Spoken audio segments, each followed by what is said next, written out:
வணக்கம். தின பாரத் செய்திகள். உண்மை செய்திகளை உடனுக்குடன் தெரிந்து கொள்ள தினபாரத் செய்திகளை சப்ஸ்கிரைப் பண்ணுங்க. இராமநாதபுரம் மாவட்டம் கமுதியில் பேரூராட்சி செயலரை கண்டித்து பேரூராட்சி முன் மக்கள் போராட்டத்தில் ஈடுபட்டு வருகின்றனர்.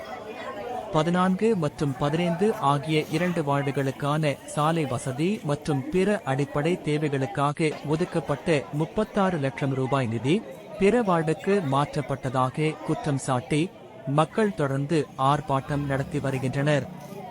வெள்ளையாபுரம் மற்றும் சிங்கப்புலிப்பட்டி கிராம மக்கள் இணைந்து ஆர்ப்பாட்டத்தில் தீவிரமாக கண்டன முழக்கங்களை எழுப்புகின்றனர். 14வது வார்டு கவுன்சிலர் சத்யயா ஜோதிராஜ் மற்றும் 15வது வார்டு கவுன்சிலர் திருக்கம்மாள் ஆலடி ஈஸ்வரன் மக்களுடன் இணைந்து போராட்டத்தில் பங்கேற்றனர்.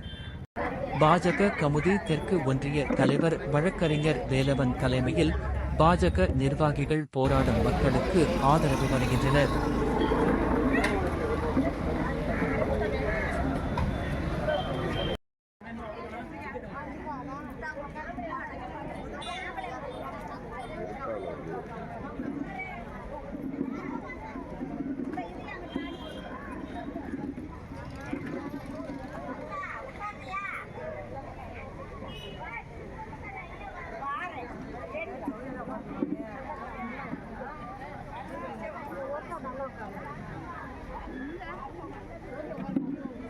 நன்றி.